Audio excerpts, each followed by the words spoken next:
Hello everyone, welcome to वेदीफाइल। तो अब हम बात करते हैं बच्चों हैलाइड्स की। हम क्या पढ़ रहे थे? हम पढ़ रहे थे general characteristics of salts of alkali metals. Alkali metals के सॉल्ट्स पढ़ रहे थे। अब हम बात करते हैं हैलाइड सॉल्ट्स की। Alkali metals combine directly with halogen under suitable condition to give halides, मतलब मेटल हैलाइड्स दे देते हैं हमें। कब?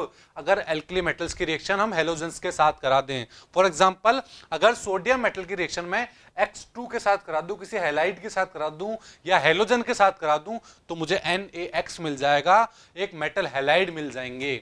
These halides can also be prepared by the action of aqueous halogen acid on metal oxide, hydroxide and carbonate. क्या बोला मैंने बच्चों? अगर मेटल ऑक्साइड, मेटल हाइड्रोक्साइड या मेटल कार्बोनेट की रिएक्शन में एक्वस हैलोजन एसिड के साथ करा दूं। एक्वस हैलोजन एसिड क्या होता है? Hydrogen halide. हाइड्रोजन हैलाइड के साथ करवा दूं मैं, तो मुझे क्या मिल जाएंगे? तो मुझे हैलाइड्स मिल जाएंगे बच्चों। क्या मिल जाएंगे? हैलाइड्स मिल जाएंगे। फॉर एग्जाम्पल, मैं बात करता हूं सबसे पहले मेटल ऑक्साइड की। मेटल ऑक्साइड की रिएक्शन अगर मैं एक्वस हैलोजन एसिड के साथ करा दूं, किसके साथ? एक्वस हैलोजन एसिड के साथ करा दूं, या मैं बोल दूं एक्वस हाइड्रोजन हैलाइड के साथ करा दूं, तो मुझे मेटल हैलाइड्स मिल जाएंगे बच्चों, और वहां से एक वाटर मॉलिक्यूल बाहर निकल जाएगा। इसी तरह अगर मैं बात करूं मेटल हाइड्रोक्साइड की, मेटल हाइड्रोक्साइड की रिएक्शन अगर मैं हाइड्रोजन हैलाइड के साथ करा देता हूं या एक्वस हाइड्रोजन एसिड के साथ करा देता हूं, तो मुझे क्या मिल जाएगा? यहां भी मेटल हैलाइड मिल जाएगा और H2 मॉलिक्यूल बाहर निकल जाएगी। बात क्लियर है? इसी तरह अगर मैं मेटल कार्बोनेट की रिएक्शन एक्वस हैलोजन एसिड के साथ करा देता हूं, तो आप देख पा रहे हैं यहां भी मुझे मेटल हैलाइड का फॉर्मेशन होता हुआ दिख रहा है और CO2 गैस बाहर निकल गई है। CO2 और उसके साथ एक वाटर मॉलिक्यूल भी बाहर निकल गया है। बात क्लियर है? तो हमने क्या किया? मेटल ऑक्साइड से, मेटल हाइड्रोक्साइड से, मेटल कार्बोनेट से मेटल हैलाइड का फॉर्मेशन कर लिया है। बात क्लियर है? अब ये जो मेटल हैलाइड्स बने हैं, all these halides are colourless and crystalline solid. जितने भी ये हैलाइड्स बने हैं, ये कैसे होते हैं? ये क्रिस्टलाइन सॉलिड होते हैं, कलरलेस होते हैं। बात क्लियर है?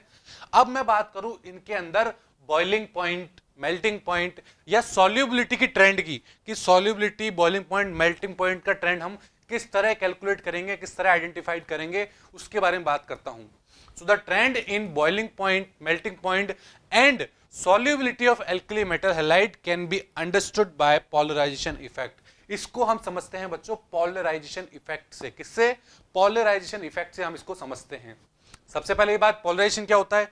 ये हमने पढ़ा था बच्चों कि polarization क्या होता है? किसी भी कैटाइन का, किसी भी एनायन के इलेक्ट्रॉन क्लाउड को अपनी तरफ अट्रैक्ट कर लेना, अपने ऊपर ले लेना, वो होता है polarization। और polarization को किसका इंफॉर्मेशन देगा? पोलराइजेशन हम पता करेंगे कि वो कंपाउंड हमारा आयोनिक नेचर का होगा या कोवलेंट नेचर का होगा। इस चीज को हम पढ़ेंगे पोलराइजेशन के अंदर। तो सबसे पहले polarisation increase the covalent character in the compound. अगर पोलराइजेशन हो रहा होगा तो वो उस कंपाउंड में कोवलेंट कैरेक्टर को इंक्रीज कर देगा बच्चों। अब पोलराइजेशन का पता किस तरह चलेगा? वो फॉलोइंग फैक्टर पे डिपेंड करता है। उसके लिए हम कुछ फैक्टर पढ़ेंगे, उन फैक्टर से हमें पता लग जाएगा कि किस केस में पोलराइजेशन सबसे ज्यादा हो रहा है। पहला फैक्टर हो गया बच्चों साइज ऑफ कैटायन। अगर कैटायन की साइज इंक्रीज हो रही होगी तो पोलराइजेशन डिक्रीज हो जाएगा बच्चों। बिल्कुल, क्या बोला मैंने? अगर कैटायन की साइज इंक्रीज हो रही होगी तो पोलराइजेशन डिक्रीज हो जाएगा। अब ऐसा क्यों? ऐसा क्यों होगा बच्चों? हमको पता है, हमने क्या बोला? पॉलराइजेशन का मतलब होता है छोटा कैटायन और बड़ा एनायन। अगर एनायन बड़ा होगा तो वो जब भी तो अपना इलेक्ट्रॉन क्लाउड उस पॉजिटिव चार्ज कैटायन के ऊपर दे सकेगा, उसके चारों तरफ दे सकेगा। इसलिए तो हमने क्या बोला कि कैटायन की साइज अगर ज्यादा है तो पॉलराइजेशन इतना अच्छा नहीं हो पाएगा। That is, as the size of cation increases the ionic character increases. जैसे जैसे कैटायन की साइज बढ़ रही है, आयोनिक कैरेक्टर बढ़ रहा है, बट कोवलेंट कैरेक्टर डिक्रीज हो जाएगा बच्चों। क्या हो जाएगा? कोवलेंट कैरेक्टर डिक्रीज हो जाएगा। ऐसा क्यों हुआ? क्योंकि हमने बोला था अगर पोलराइजेशन इंक्रीज होता है तो कोवलेंट कैरेक्टर बढ़ता है, बट यहां पर पोलराइजेशन डिक्रीज हो रहा है तो कोवलेंट कैरेक्टर भी क्या हो जाएगा? डिक्रीज हो जाएगा। बात समझ में आया? फर्स्ट पॉइंट आपको, ठीक है। तो इसका अगर मैं एग्जाम्पल की बात करूं, फॉर एग्जाम्पल हमें दिया हुआ है LiCl, NaCl, KCl, RbCl, CSCl, ये सब हमें कंपाउंड दिए गए हैं। अब हमें पूछा है कि आप इनको अरेंज कीजिए कोवेलेंट कैरेक्टर के ऑर्डर में। किसके ऑर्डर में? कोवेलेंट कैरेक्टर के ऑर्डर में अरेंज कीजिए। तो क्या आप इसे कोवेलेंट कैरेक्टर में अरेंज कर सकते हैं? बिल्कुल। हमें पता है कि भाई ऊपर से नीचे आने पर साइज बढ़ती है कैटाइन की। कैटाइन की साइज ऊपर से नीचे आने पर बढ़ती है। अब कैटाइन की साइज बढ़ेगी तो पॉलराइजेशन डिक्रीज हो जाएगा बच्चों। पॉलराइजेशन डिक्रीज हुआ तो कोवेलेंट कैरेक्टर भी डिक्रीज हो जाएगा। बिल्कुल, ऊपर से नीचे आने पर कोवेलेंट कैरेक्टर डिक्रीज हो जाएगा। तो सबसे ज्यादा कोवेलेंट कैरेक्टर किसमें होगा? सबसे ज्यादा LiCl में होगा, फिर उसके कम NaCl में होगा, फिर उससे कम KCl में हो जाएगा, फिर RbCl, और सबसे कम कोवेलेंट कैरेक्टर किसमें होगा? CHCl में हो जाएगा। और अगर मैं आयोनिक कैरेक्टर की बात करता हूं तो एकदम इसका रिवर्स ऑर्डर जो होगा वो हमें आयोनिक कैरेक्टर का दे देगा। जैसा कि आप देख पा रहे हैं ये इसके आयोनिक कैरेक्टर का ऑर्डर हो जाएगा। बात क्लियर है कि कैसे मैंने कोवेलेंट कैरेक्टर और आयोनिक कैरेक्टर का पता किया। सो अब मैं बात करता हूं बच्चों सेकंड पॉइंट की, सेकंड फैक्टर की। इसमें क्या होगा? अगर साइज ऑफ एनायन इंक्रीज हो रही है, क्या बोला मैंने? अगर साइज ऑफ एनायन इंक्रीज हो रही है तो पोलराइजेशन इंक्रीज हो जाएगा। क्या बोला मैंने? अगर एनायन की साइज बढ़ रही है तो पोलराइजेशन इंक्रीज हो जाएगा। ऐसा क्यों होगा? इसका भी रीजन सुनिए। अब देखिए, हमने क्या बोला कि अगर एनायन की साइज बढ़ रही है, नेगेटिव साइज बढ़ रही है, तो नेगेटिव का मतलब क्या हो गया? उस एटम की साइज, एनायन की साइज बढ़ रही है तो वो उस पॉजिटिव चार्ज जो कैटायन होगा मेरा, उसके ऊपर बहुत अच्छे से अपना इलेक्ट्रॉन क्लाउड ट्रांसफर कर पाएगा। देख पा रहे हैं आप, उसने अपना इलेक्ट्रॉन क्लाउड बहुत इजीली इसके ऊपर ट्रांसफर कर दिया है, और इसकी वजह से यहां पर पोलराइजेशन इंक्रीज हो गया है। और पोलराइजेशन इंक्रीज होने का मतलब क्या होता है बच्चों?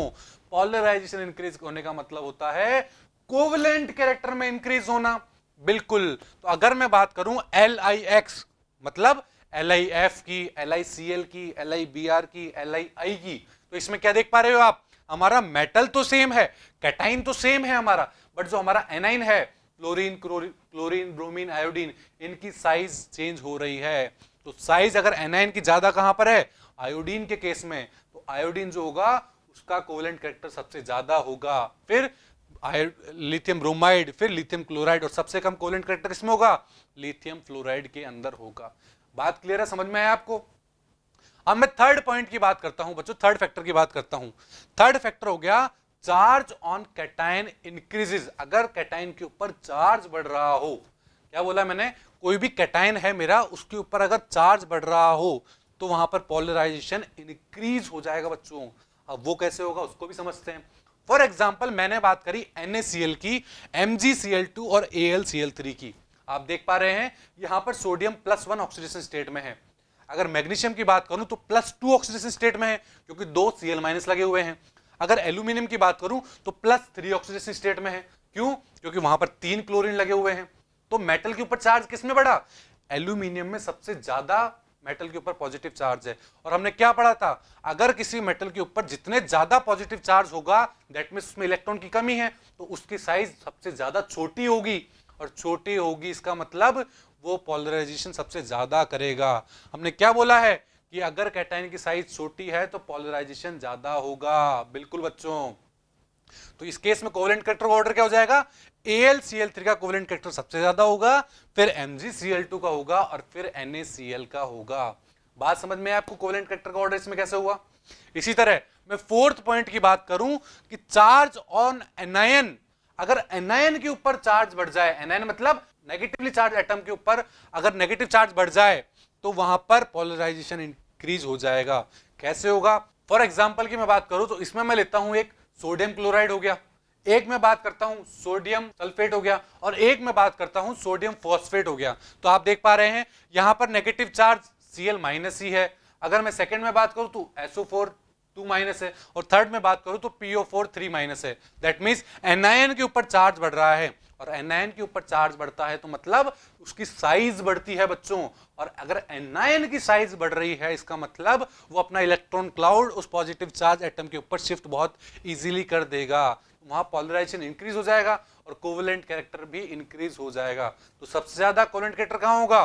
सोडियम फॉस्फेट में हो जाएगा, Na3PO4 में हो जाएगा, उसके बाद सोडियम सल्फेट में हो जाएगा, और सबसे कम होगा NaCl के अंदर कोवेलेंट कैरेक्टर होगा। बात क्लियर है? आपको समझ में आया कि किस तरह हमने कोवेलेंट कैरेक्टर का ऑर्डर निकाला? सो अब मैं बात करूं ट्रेंड किसके अंदर? बॉइलिंग पॉइंट, मेल्टिंग पॉइंट के अंदर बात करूं, या solubility of alkali metal halide की बात करूं, तो वो किस पर डिपेंड करते हैं? Covalent character of the compound के ऊपर डिपेंड करते हैं।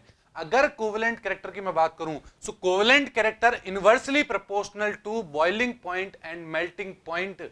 बात क्लियर है? कोवेलेंट कैरेक्टर जो होगा वो इनवर्सली प्रोपोर्शनल किसके होगा? बॉइलिंग पॉइंट और मेल्टिंग पॉइंट के ऊपर होगा। मतलब अगर किसी कंपाउंड के अंदर कोवेलेंट कैरेक्टर ज्यादा होंगे तो उनका मेल्टिंग पॉइंट और बॉइलिंग पॉइंट कम होगा बच्चों।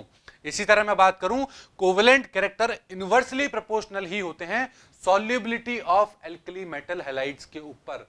अगर एल्कली मेटल हैलाइड्स को मैं पोलर सॉल्वेंट के अंदर बात कर रहा हूं, किसके अंदर बात कर रहा हूं बच्चों, ये ध्यान रखने का, पोलर सॉल्वेंट के अंदर अगर मैं बात कर रहा हूं सॉल्युबिलिटी की, तो कोवेलेंट कैरेक्टर इनवर्सली प्रोपोर्शनल होंगे। मतलब अगर कोवेलेंट कैरेक्टर ज्यादा होंगे तो वो पोलर सॉल्वेंट के अंदर सॉल्युबल नहीं हो पाएगा। But covalent character directly proportional to होंगे solubility of alkali metal halides in non polar solvent. Non polar solvent की मैं अगर बात करूं तो वहां पर जितने ज्यादा कोवेलेंट कैरेक्टर होंगे उतनी ज्यादा ही सॉल्युबिलिटी होगी मेरी। बात क्लियर है? अब मेरे पोलर और नॉन पोलर सॉल्वेंट कौन से होंगे? ऐसे सॉल्वेंट जिसके अंदर पोलरिटी होती होगी, जैसे वाटर हो गया, अमोनिया हो गया, इनके अंदर पोलरिटी होती है, तो वहां पर हमारे क्या होंगे? इनवर्सली प्रोपोर्शनल होंगे। बट अगर मैं बात करूं किसकी? नॉन पोलर सॉल्वेंट की, जैसे एसीटोन हो जाए, मेरे डीएमएसओ हो जाए, आप आगे जाके इनको बहुत अच्छे से पढ़ोगे। ये सब सॉल्वेंट की मैं बात करूं तो वहां पर मेरे जो सॉल्युबिलिटी होगी वो डायरेक्टली प्रोपोर्शनल होगी किसके? कोवेलेंट कैरेक्टर की। बात क्लियर है? सो आई होप आप सबको ये पोलराइजेशन, कोवेलेंट कैरेक्टर का सारा क्राइटेरिया, उसके फैक्टर्स जो थे वो सब बहुत अच्छे से समझ में आए होंगे। Thank you.